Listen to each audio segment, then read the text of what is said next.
Hello everyone. So I just wanted to record this video to explain a new tool that I worked on and like a paper which is what that tool implements. It implements the technique described in this paper, and it's a tool for doing steganography by using an LLM.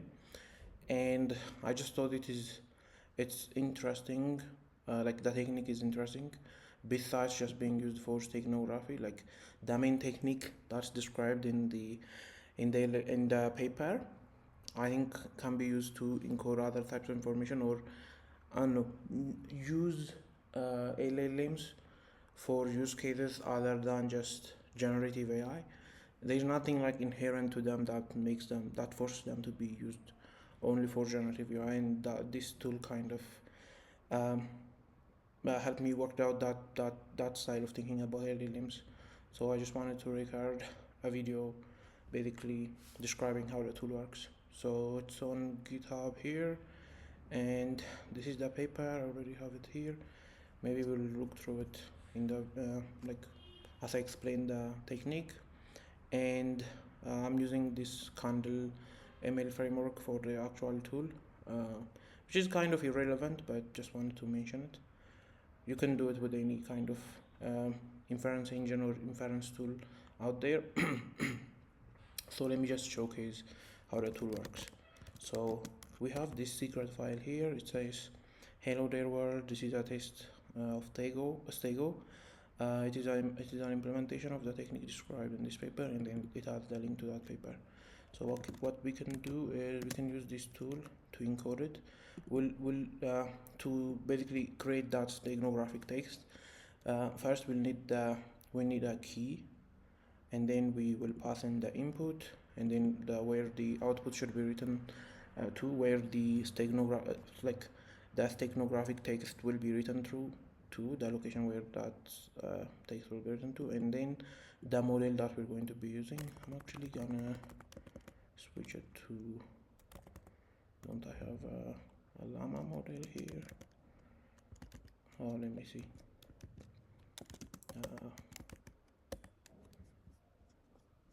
I'm not here. Yep, I want to use this one because I'll talk about this later, but the quality kind of depends on the quality of the steganographic output. The cover text, I'm gonna call that the cover text as we go on in the video, but that depends on the size and capabilities of the model that you're using. So I'm gonna use a bigger one for this demo, so I can run it. It's gonna take a while. We can look at BTOP here. It's gonna spike my GPU usage. Yep. So then it will be done. Let's just wait for it. Yeah, so it's done. It took 11 seconds. So this is the secret, and this is the cover text that got generated. So it says attribution during the key during that. So the key is kind of the prefix. You can think of it as a prefix for what gets generated here. So it says attributes during the selection design of new product. In the process of selection of the new products, produced a large number for enterprise and individual investment constantly. The product design is very complicated business. Yeah, so it doesn't kind of it doesn't make sense, like if you actually try to read through it. But with better selections of a key, because that steers what this cover text will be about. If you describe like a recipe for making pie or something like that, the text here will be talking about that recipe. So you can steer the cover text that gets generated by changing up your key. But since I just chose a very generic one, the cover text we got is very noisy. So that's one thing you can do. And the other interesting thing about this is it's actually like it looks valid. Like if it was just being passed on like from person to person, it doesn't seem suspicious. And also using bigger models actually also helps out with that problem. But okay, because I've just showed you how it works, let me also try decoding it, and when I decode it, we should get back this secret text back. So you can think of someone just passing this cover text file or posting it publicly to some public like Twitter account or anything like that, but the people who have the key are the ones who will actually understand the actual the actual contents that was that the person that published that steganographic text was trying to transmit. So that's where the steganographic aspect exists. So let me try decoding it. Oh, okay. Oh, I think maybe okay. Let's but yeah, let me just decode this. I was gonna use, I think this one might have been a better, okay, forget this, because I think I'm gonna do a better example. This one is not a good example, so I'm gonna re-encode the same secret, and I'm gonna regenerate a new cover. So I'm gonna use the key that I'm going to use right now is the dog barked, which I think will be a better steering text for the LLM rather than just saying the key. But let me do that right now.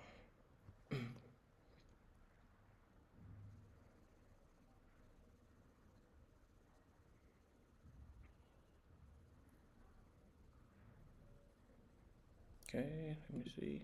So the GPU is being spiked and should be running, and it went down, so it's finished. It took 15 seconds. So let me cut the new cover. Okay, now this one makes kind of this one I think is kind of better than this one.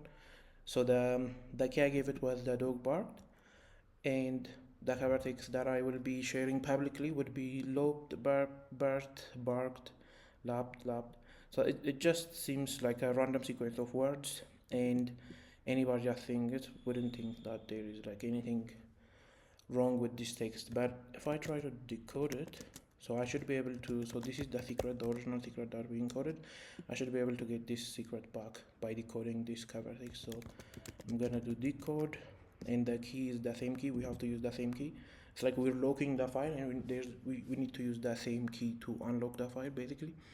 And then here we're gonna passing the cover text, which is this text that got generated in the previous encode run, and then the output is going to be output.text, and then we have to use the same model, because yeah, that's one of the properties of the encoding and decoding process. They have to use the encoding has to, there are techniques that the paper talks about where you can have it work with different by like have it work for using different models to encode the text, and then another model to decode it, but that's not what we're doing here. So let me decode it.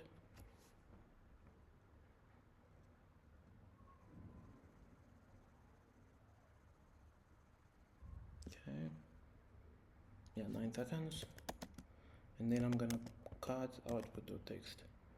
So as you can see, it's the exact secret that we passed into the encoder, and we got back from the decoder. So exactly, even the URL, everything is exactly the same. And it's not this is actually using like an actual technique, an actual deterministic process to do the encoding and decoding. So the encoded input is byte to byte identical with the decoded output. So we're not like prompting the model or anything like that to get this result. So let me just clear the screen, and basically, so that's just a small demo. Now let's actually talk about what I wanted to talk about and just describe that topic. And as we go on, maybe we'll explore the code here to have it make more sense. So I'll just open this up, and we'll be going back and forth with that when we want to. Let me think about it.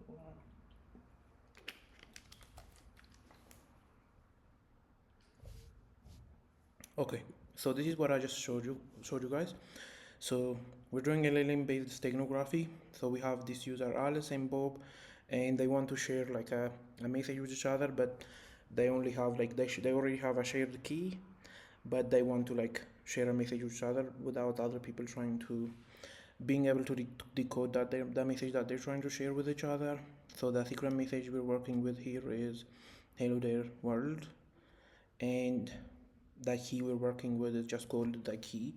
So the encode process that we're going to talk about later requires this secret message and the key, and then after encoding it, it outputs a hidden message, which in this case ended up being the cat drank some milk. And Bob, by using the same key, after receiving the hidden message from Alice, Bob can use the same key that they both share, which is the string, the key, and then he can pass it to this stego decode process and get back the original secret message, which is hello there world. So that's gonna be the process. So let's start off by by looking into how stego encode. The encoding process just works. So the first thing that we're going to do, like the first thing you would always do when you're working with a large language model, is you need to convert your original message into a bunch of token IDs. So token IDs are basically just a mapping of words, or like subsets of words, a sequence of characters into numbers, so that we can do like the rest of like the actual LLM process on them. So this is just the first layer of um, translation, the translation layer basically, since LLMs can only think about them as token IDs. It's not gonna be useful thinking about them on a character level or on a like a byte level. So we use this way that preserves like meaning, that preserves meaning while also giving us identifiers for each kind of like word, or not word but like meaningful segment of text. That's how you can think of it. So hello would be represented by 0 here, there would be represented, not just hello here, for example, it's the sequence of strings, the sequence of bytes that create the string hello space. So that gets represented by 0, and then the word there gets represented by the token ID 1. Same for all of them. Comma space gets represented by the token ID 2, and then worded gets represented by the token ID 3. Exclamation point is the token ID 4. So that's just the first layer. So we get our secret message, we tokenize it into the segment, and we get the token IDs, and these are the token IDs. I'm using just a small incrementing number to just make it easier to explain. Okay, so now let's actually look into how this whole like passing this data to an LLM would work. So first you will have this LLM, and we prefix it with the first thing that we're going to think of this box as the LLM's context. So just think of it as the context, and the first thing that we're going to pass into that context is the beginning of sequence, which just marks or tells the LLM that we're starting a new thing from this point, or like starting from this token. Like the stuff I'm going to give you is just what you're going to be thinking about or what you're going to be reasoning about. So that's just what the beginning of sequence. I think most models have it. All of the models I've been working on while I was testing out the Stego tool have a beginning of sequence, but I'm not sure. Maybe some like people who are more aware of the ML world will know about it. But this is just a token that signifies the start of things. So it's just called the beginning of sequence, or BOS token. So that thing will be preloaded into the context. We need to preload it, and then so when you ask an LLM to do a run, to do a step, what you basically get is a giant list of numbers, which is an array, and that array has the size of that model's vocabulary, which is the number of tokens that it knows about. Basically, if this model knows about 15,000, can think of or has been trained with 50,000 tokens, and the array that gets returned here will have 15,000 numbers in it, and those numbers, each index represents a specific token. So for example, the number you get at the index 0 represents the number that the LLM generated for the token ID 0, and then 1 for the token ID 1. So the number on the left here, or the index of the index in that array represents the token ID, and the actual number you get is the probability of that token of that given token ID being the next token. So for example, like when I pass in the beginning of sequence token here, and then I step through the LLM's process, the number I get for the token ID 0, you can think of it as like a percentage probability, talking about how likely that token ID number 0 is likely of being the next token. So that's why people say they're next token predictors and stuff like that. So in a normal LLM inference run, what people do is so you sort it by the highest probabilities at the top and then lowest probabilities at the bottom, while still preserving the index. So you sort it with that, and then you can say, like, there are a bunch of things that they do to optimize this. You can have a temperature value which creates like some randomizing behavior, and which highest predicted token would you select from that list to be the next token. Or there is like a top K or top P kind of thing, where you select only, or you only consider the top 100 most popular, most highly predicted highly predicted tokens, or like the top n that whose probabilities are added up are greater than 100 or something like that. So in a normal inference run, you would do stuff like this to determine your next token. But here we're not gonna do like a normal inference run. We're gonna make a decision about how we sample tokens from this probability distribution number we get, like a probability distribution array we get, and that's how we're going to be encoding this message. So yeah, so so for example, yeah, I think that's all you need to know. And I think this array is called a logit. So it's just an array of probabilities, and by probabilities I don't think it's not represented as like a number between 0 and 1. It's not like this, like 100. When I say, like, it's not the models, I don't think they, like, most of them, I don't think they return like 100% when they're absolutely sure that the next token is this token ID, or like, and then like 37.7 when they're less sure and stuff like that. It's just the actual meaning of the numbers that gets returned here only makes sense in comparison to the other ones. So in order to actually get any meaning out of the numbers that the LLM gives you, you have to sort them by their, like, the highest number at the top and the lowest number at the bottom. And then the highest number just means the LLM is like most sure about that token being the next token from what it has learned about the sequence of tokens when it was trained on a whole bunch of data. So that's all you need to understand about like this stepping process, at least for this use case.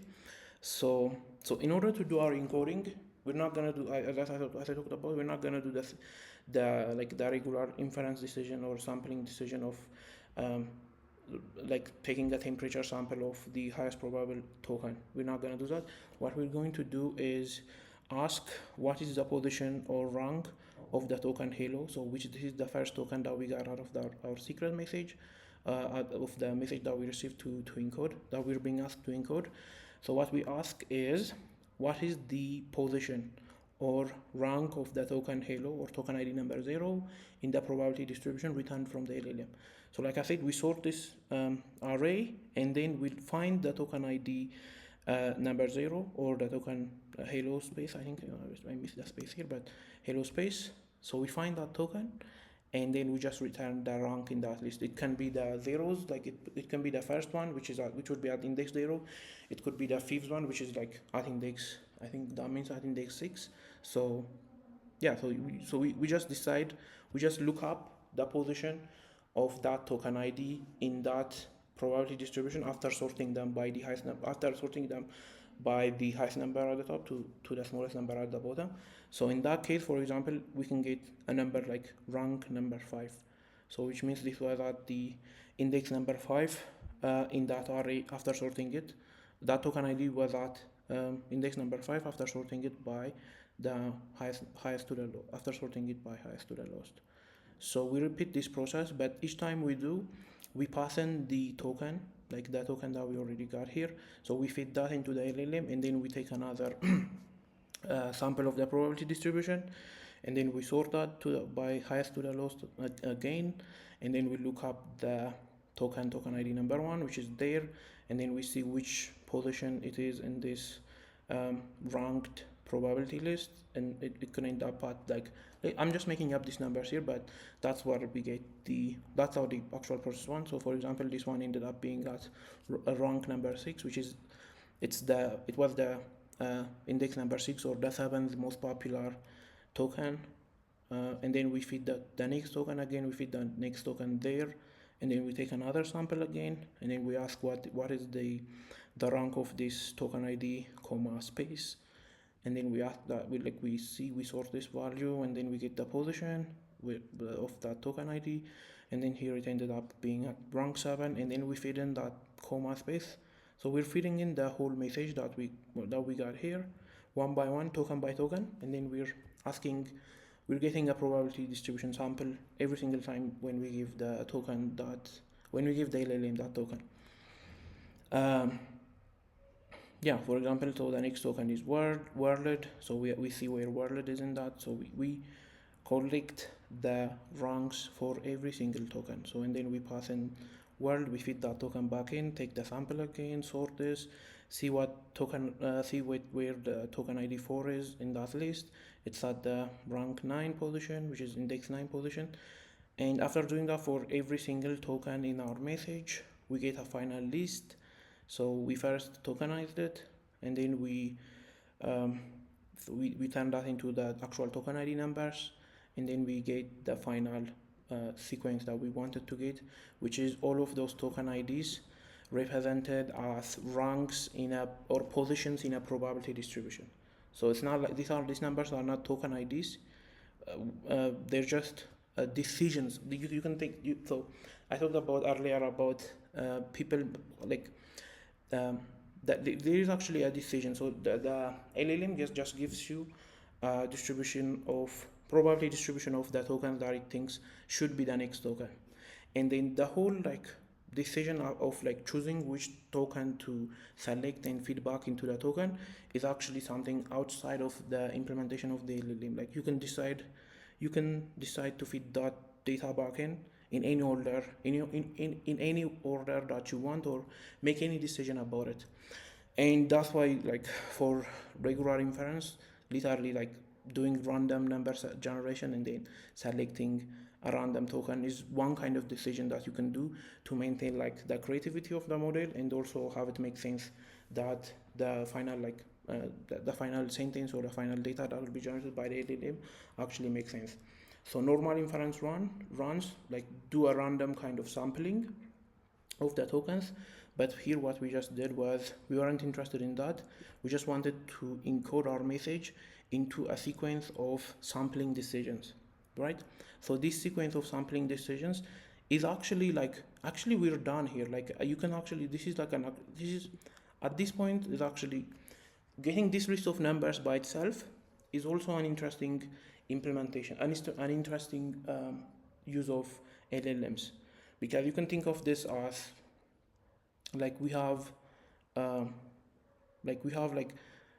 so this only we have reinterpreted those token IDs to only make sense in the presence of this LLM machine, or this LLM, or that transformer's existence.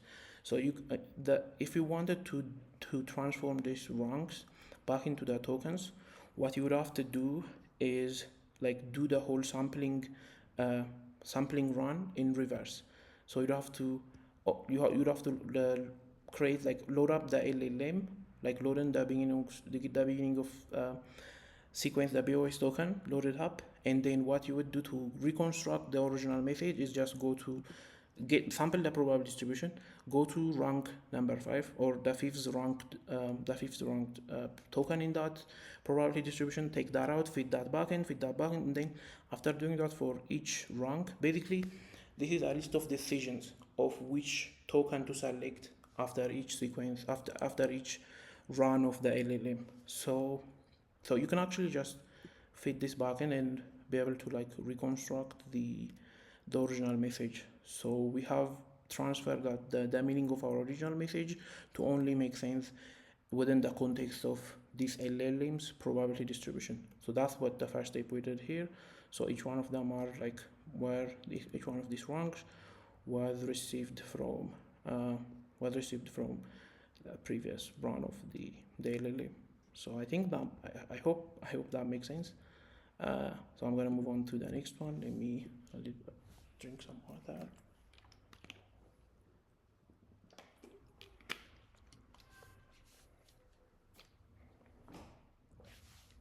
So this is what I was trying to say.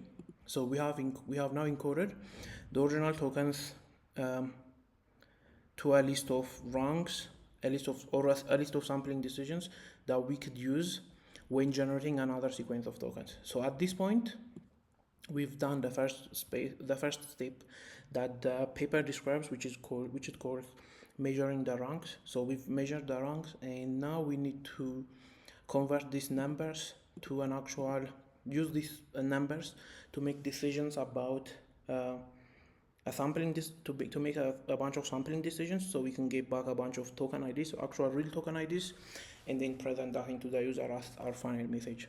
So this is what we're going to do on the next step. So this is where the sorry. So this is where the key actually comes in. So we tokenize the key, which in our code is just called the key. So we tokenize it, and we end up with the tokens, let's say, of the, and then plus space corresponds to the token ID 5, to the token ID 5, and then the string key corresponds to the token ID 11 in our large language model. So that's just their token IDs. So, but in this case, so on the previous run, we started with an empty LLM. The only thing in its context was just the beginning of sequence token. But here, what we're going to do, like I said earlier, that the key is going to be used to steer the cover text or the steganographic text that gets generated, or the key steers the output of the steganographic encoding, and that steering process is done by preloading the key into the LLM. So we add the and key already preload. We preload those tokens of the key into the LLM in addition to the beginning of sequence token. So just those stuff gets preloaded into the context, so it affects the probability distribution of every token that gets outputted starting from that point. So in order to be to have every single decision, every sampling decision that we make is unique to a person knowing the exact sequence of tokens that were preloaded into the large language model. So that's why it's the secret, because it kind of it mixes a whole bunch of information that a person that's trying to decode the message wouldn't have access to. So that's why we're doing it here. So the key is then preloaded into the context of the LLM, so it influences the probability distribution we get starting from this point. So we do the normal stuff. We sample the probabilities, and then we get a list of the probabilities. We sort them by the most popular one. But at this point, after sorting them, we don't need to see any ranks or anything, because we already have a list of sampling decisions that we need to just execute. So what we just do is, what is the token at the rank number 5 in the probability distribution returned from the LLM? So we just sort it by the highest probability token at the top, and then we go down that list to see which element is at the index number 5, and then we get back that token, which is in case is the, and then we feed this token back into the LLM, and then we sample it again. We sample it again, and then we take the distribution. We see what's at rank number 6. We take that value. Here it ends up being token ID number 6, which in our case, let's say it's just the string cat and then followed by a space. We feed that token back in again. We take the sample, feed that back, feed cat, see what's at rank number 7 after sorting the probability distribution, get the token rank followed by space, and then we follow this process again and again. We feed back the token that we get from each point. the sampling decision is completely deterministic because we already got a list of decisions that we're going to make, a ranking decisions that we're going to make. I don't know if I said this, but yeah, the probability distribution's its length, the length of this list is exactly equal to the vocabulary size. So at any point in time, we always know that for a given rank there will be a token ID, because the size of the logits or the probability distribution that we get from the LLM has the size of the whole vocabulary size. It's yeah. So all of these steps will actually we will have a token at that rank. So we feedback the token again. We do this again and again until we run out of tokens. So we fit the last token in, which is in this case is sum plus space. We get the probability distribution, see what's at rank number 9. It ends up being milk. So this is the process that we did. This is the complete process that we've done till now. So we got our secret message. We converted that into a bunch of token IDs, and then we passed those token IDs into, we step by step fed those token IDs into an LLM, and then extracted the ranks of those token IDs in the probability distribution at each step of running the LLM with those given token IDs. So this is the list of rank numbers that we got, and then we converted those ranks back into token IDs, but in this case we preloaded the key into context so that it affects the decision of these token IDs, so that they are sufficiently different. So if we just pass them like I described earlier, if we didn't have the key and made those ranking decisions again, like if we looped back, we'll just end up with the same token IDs. So the key really helps us like add context and steer the decision of token IDs to wherever we want. Like I said, we can steer it to generate. We can just give it a poem and steer it to generating JavaScript code. We can give it like a recipe and steer it to like generating a poem or anything like that. So that's where the most important step happens. So we get those ranking decisions. We use those ranking decisions to get a bunch of token IDs, and then the final token IDs that we got form our final hidden message. I mean. So this is the original hidden message that I was talking about up here, which was the cat drank some milk. So this is how it works. Yeah, I don't think I missed anything here.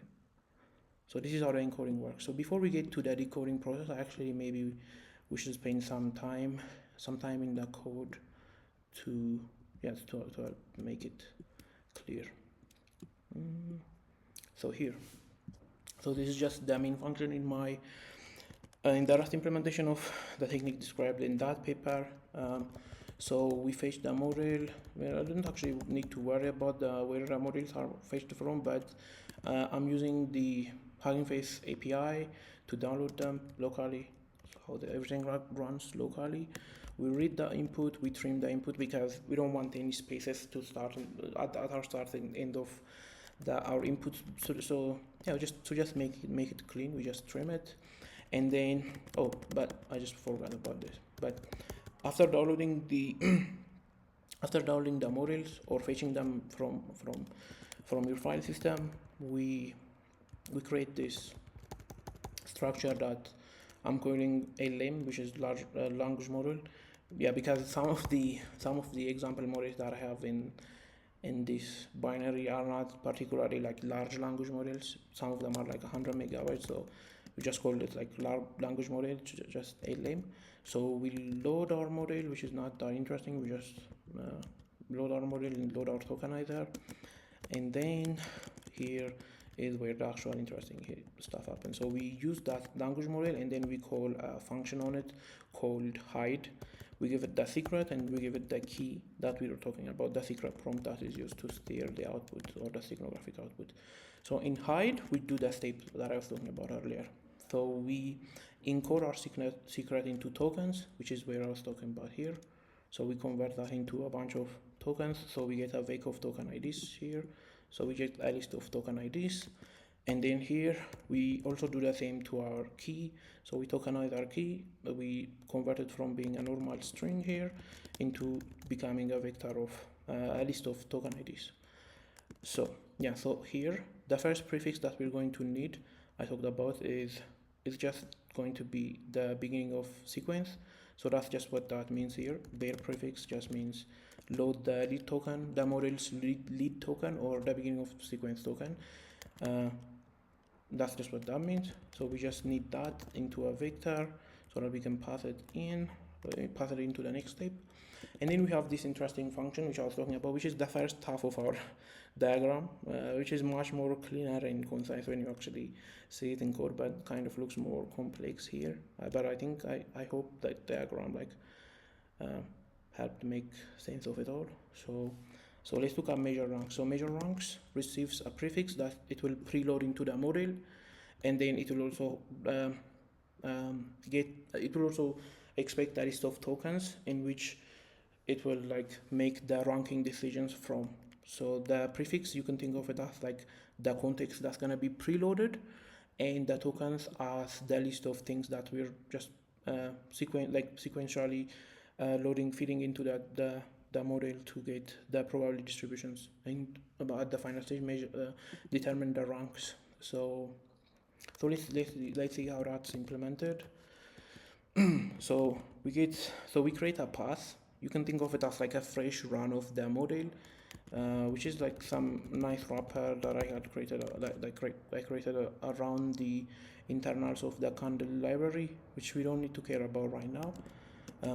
But you can just think of it as we're just like starting a new closed session or a new codec session with a clean context. So we create a new path, we load in that prefix when we're creating it, we load like some stuff into that initial context, and in our case it's just that single, because here we just have that bear prefix that we just got, and which is just a vector that contains just the BOS token. So we pass that into context, just like what we describe in the diagram here. So what we do is, this is just some kind of a small optimization technique, because as you can see, we don't need to feed the final token that we get. For example here, after getting the final rank for the exclamation point, I don't need to pass that back into the language model, because I don't need any more probability distributions. I don't want any more probability distributions to sample. So we just split out the last element and we handle that independently. But for the rest, starting from the first one to the last one, we iterate over each one, and then we have this list of ranks value that we're correcting. So we fit, because there is already a pre-existing probability distribution that was created out of our prefix, that was configured by our prefix. So we ask the path implementation, or our current model path, we ask it what the rank of the token ID is. So we iterate over the token IDs that we received here, which is rest here, and then we ask path dot rank of what's the rank of this token ID. And then after receiving that rank, we just push it into the ranks list that we're correcting here, and then we feed the token. I have this feed token arrow everywhere in each run. So this is that equivalent to that. That diagram is, this function call is just equivalent to this arrow. We're just passing that additional token into the language model's memory. So we just pass that in, and then we iterate again and again. So we take a sample of each one, and then after doing the final, after we've passed in the penultimate, I guess the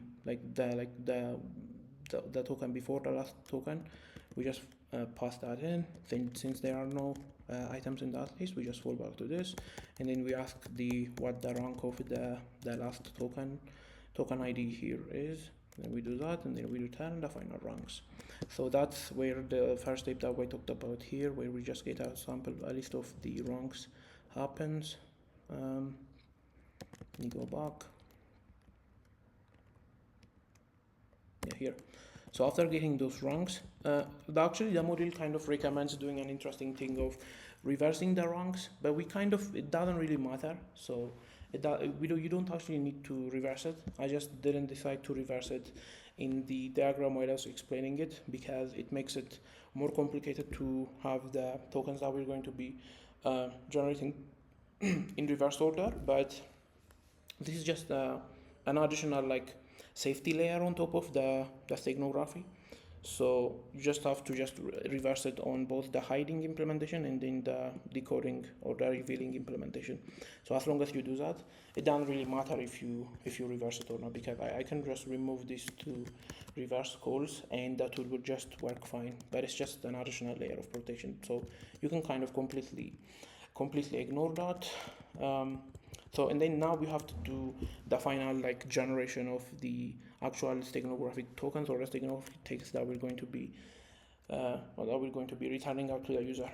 So here we instead of just previously we just had our prefix was just the bare prefix, which just contains the beginning of sequence token. But here we have a prefix lead function that takes in the key tokens that we got way up here. So this is just a very simple function that just inserts the lead token to the first item of this tokens list, so that we can get something like this.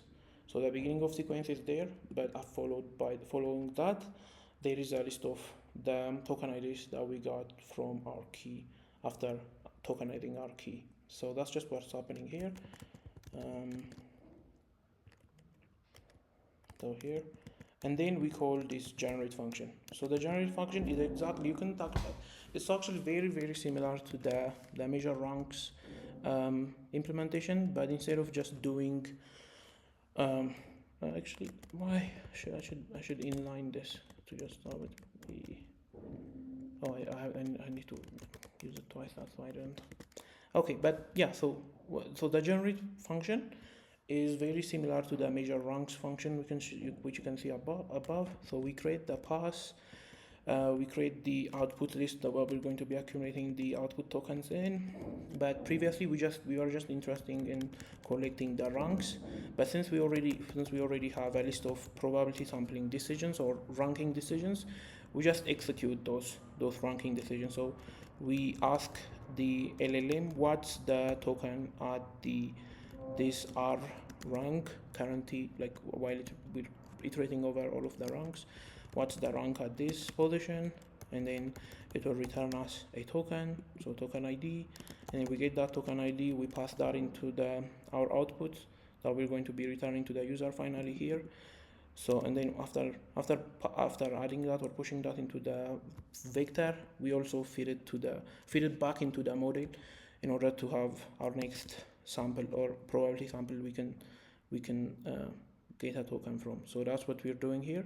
So the final thing that we actually decoded, we actually feed it back into the token. So that's where this decision is being made. So after decoding the token by using the ranking, we feed that back into the LLM to get the next probability sample, feed that back into the LLM, get the next probability sample. So that's just the loop that we're doing.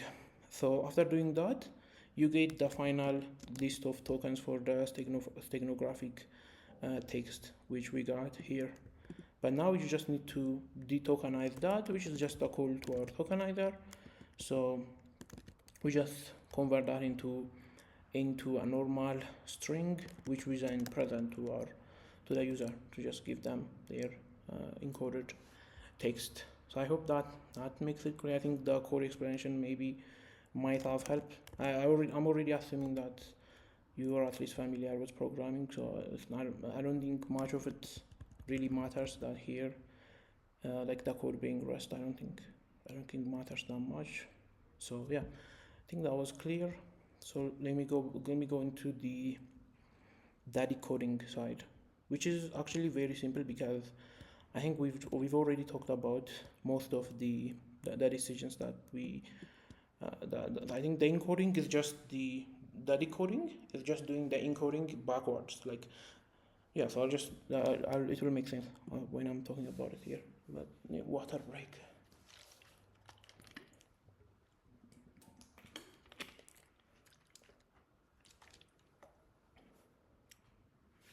Okay, So okay, Bob is trying to decode this text, and he has access to two pieces of information. He has the hidden message and the key. So we need to tokenize two things. We need to tokenize the hidden message, the cat drank some milk. Tokenize that, we get the tokens 5, 6, 7, 8, 9. We tokenize the key, we get the tokens 5 and 11. And after tokenizing it into an actual numbers that we can pass into the LLM, we preload the key.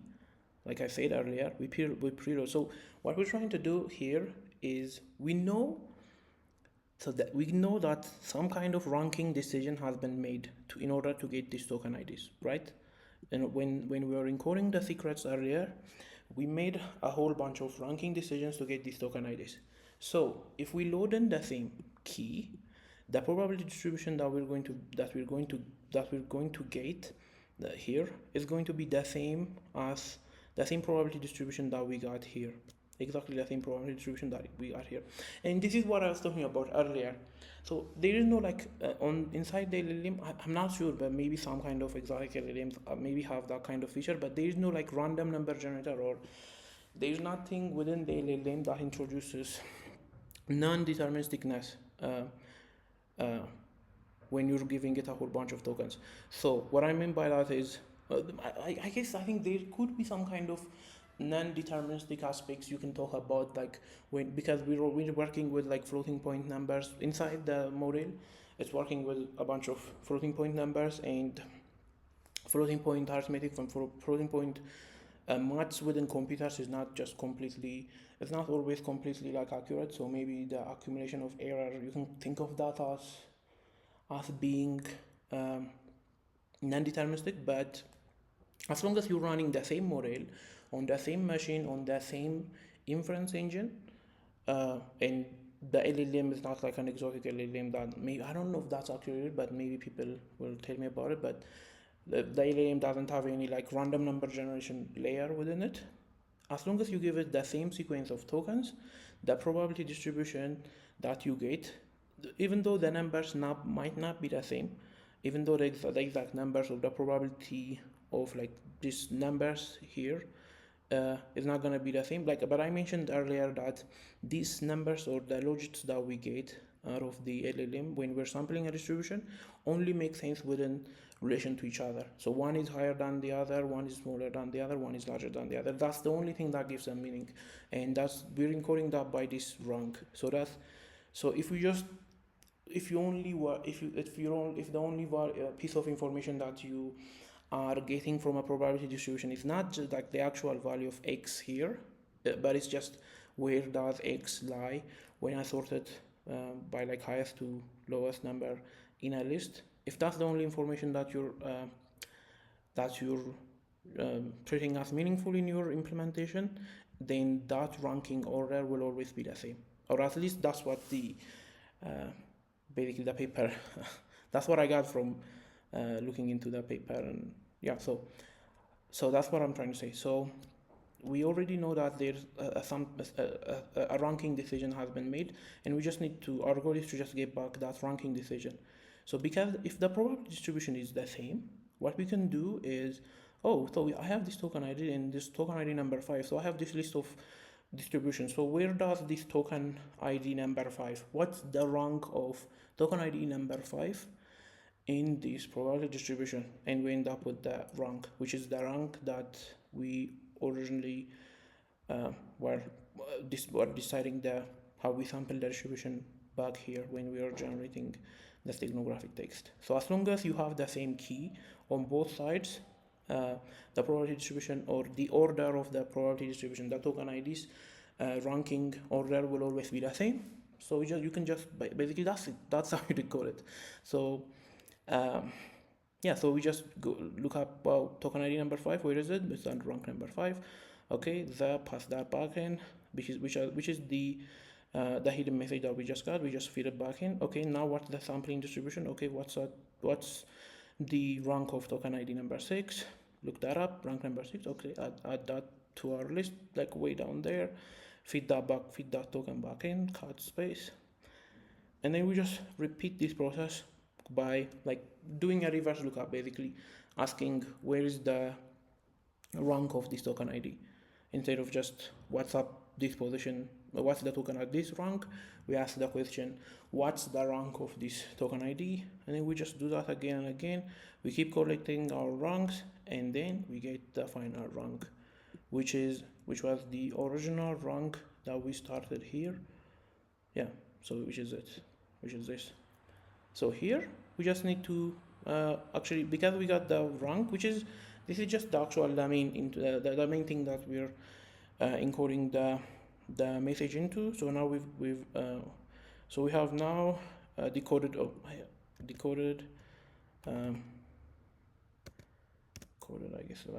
the hidden tokens into the original list of ranks we measured in the first step of the encoding process. We now just need to turn the ranks back into tokens. So we just do that same process again, start from a fresh LLM session with just the beginning of sequence token in it. So we get that probability sample distribution, because that's how we got the rank here at the first step, if you remember. So we do the reverse lookup here again, or the exact lookup here, I guess it's not reverse. But so we just ask, oh, I got rank number 5, what's the token ID at that rank?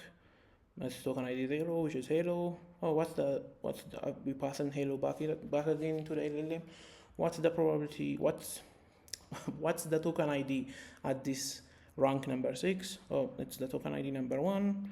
And then we keep asking that question after and then we have to remember to feed back the token that we got, because we have to preserve the probability distribution at each step. So we keep feeding back the token that we decoded earlier, and then we get the new token, feed it back again, make the decision using the rank, feed back the token again, and then we have the final list. So we had that hidden token message, the hidden message tokenized, and then we got a bunch of token IDs.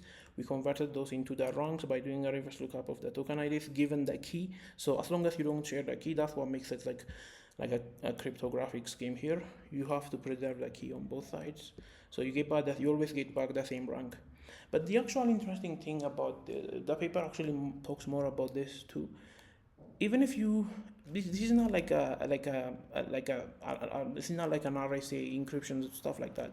So you can't actually tell when you have the correct key. Like you can be fooled into having believing that you have the correct key, because actually the paper talks about you have a secret, and you're being integrated to reveal the secret key, and then you can give the integration, oh, actually the secret is the key for the key for my message is just, I don't know, just not the key, or just you can say the cat was running, or that's my key. You can just say that's your key. And if you go through this process again, you'll get a whole bunch of different ranks. But when you reinterpret those ranks into token IDs, you'll actually get, the integrators will actually get a seemingly real looking output on the either side, at the end of that process, basically. So there's no actually way of to know if you're getting close and if you're not actually getting close. So it's just we get the ranks, and then we use the ranks to make a bunch of sampling decisions again, starting from an empty LLM context. We get a bunch of token IDs, and then we get back our final original message. So there it is. So I think that's clear enough. So on the code side as well, this is just how it works. So the reveal is just convert the steganographic into tokens, the key into the steganographic text into tokens, the key into tokens. Here we prefix with the key tokens when we do the ranks. So we decode the ranks by prefixing the key here. So we're measuring ranks here, as you can see, but we have the key preloaded into context, so with that we make sure that we're measuring the correct ranks, and after collecting the correct ranks, we create that empty context again, just that has just the single beginning of sequence token of the LLM in context. So after getting that, we pass that into the generate, which we've already talked about that before. but it just goes through each ranking decision or rank item we have here, and then it just applies that ranking decision to every single distribution, probability distribution that it gets out of the LLM. After feeding each token, we get the final secret tokens back. We detokenize it back into a string, we return it back, and yeah, that's how it works. So I just thought it was interesting that this there's one layer of transformations where you can just get a bunch of token IDs, and then there is a second layer of decoupling of your original message from that, where you can actually start doing some interesting stuff with, and which is this actually measuring ranks approach, which is I think is interesting. Yeah, so I think so that's it. Yeah. I guess if there are any questions, put them down in the comments or somewhere I can see them, and we'll try to answer it. Yeah, this is the implementation. This is the paper. I wonder if there are other implementations around this, but yeah, the paper is relatively simple to read. Yeah, so I think that's it. Goodbye.